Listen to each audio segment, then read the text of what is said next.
السلام علیکم۔ آج میں آپ کو بتاؤں گی اخلاق کے کچھ کرشمے۔ خوش اخلاقی اور حکمت عملی سے انسان کئی مشکل کام کروا سکتا ہے۔ ایک دفعہ کا ذکر ہے کہ میرے ایک عزیز کراچی سے لاہور آئے اور کچھ عرصہ یہاں قیام کیا۔ وہ راولپنڈی جانا چاہتے تھے اور ان کی نشست میں نے کراچی سے آنے والی ریل میں مخصوص کرا دی۔ جب ہم مقررہ وقت راولپنڈی جانے کے لیے اپنی نشستوں پر پہنچے تو دیکھا کہ وہاں ایک بزرگ خاتون بچوں سمیت بیٹھی ہیں۔ جب ہم نے یہ بتایا کہ یہ نشستیں ہماری ہیں تو وہ لڑنے پر اتر آئی اور کہنے لگی، ہم تو کراچی سے راولپنڈی تک کے لیے بک کروائے ہیں، ہم خالی نہیں کریں گے۔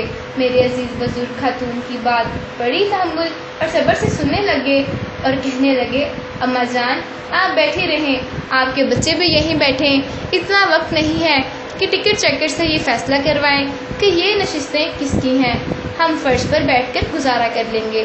پھر وہ مجھ سے مخاطب ہو کر کہنے لگیں، دیکھو ان کی شکل میری والدہ سے کتنی ملتی ہے، میرا سفر اچھا ہی گزرے گا۔ انہوں نے اپنے بچوں کے لیے جو بسکٹ اور دیگر کھانے پینے کی چیزیں خریدی تھیں فوراً ہی بزرگ خاتون اور ان کے بچوں کو پیش کر دی۔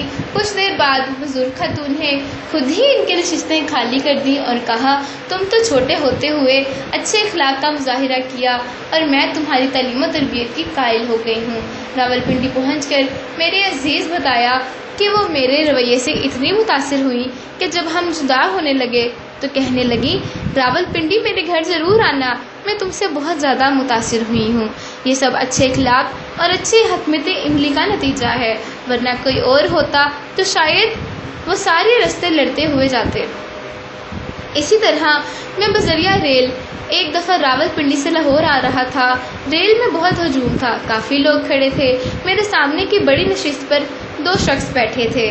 ریل چلے تھوڑی دیر ہی ہوئی تھی کہ ایک ضعیف آدمی بڑی مشکل سے چلتا وہاں آیا اور سامنے بیٹھے دونوں اشخاص سے درخواست کی کہ مجھے بیٹھنے کی تھوڑی سی جگہ دے دیں۔ انہوں نے ادھر ادھر کھسک کر اسے تھوڑی سی جگہ دے دی۔ وہ ضعیف آدمی شکریہ ادا کرتے ہوئے بیٹھ گیا۔ کچھ دیر بعد ان 2 میں سے ایک شخص کسی کام سے گیا، راستے میں اسے کھڑے مسافروں میں کوئی رشتہ دار مل گیا، وہ اسے ساتھ لے آیا اور ضعیف آدمی سے کہنے لگا، اب نشست چھوڑ دو، میرے یہ عزیز کافی دیر سے کھڑے ہیں۔ ضعیف آدمی نے نشست خالی کر دی اور رنجیدہ شکل بناتے ہوئے کھڑا ہو گیا۔ چند لمحے بعد ٹکٹ چیکر آیا، اس نے سب کے ٹکٹ دیکھے بھالے۔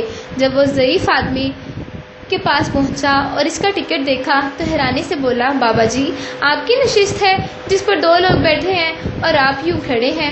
ٹکٹ چیکر نے ان دونوں آدمیوں کو اٹھا دیا اور بابا جی کی نشست پر قبضہ گروپ بنے براجمان تھے اور وہ مستحق شخص جس کی نشست تھی کھڑا تھا۔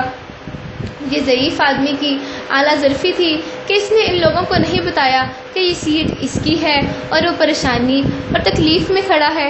میں نے ایسا اعلیٰ ظرف شخص کبھی نہیں دیکھا، یہ کردار بھی میں نہیں بھول سکتا۔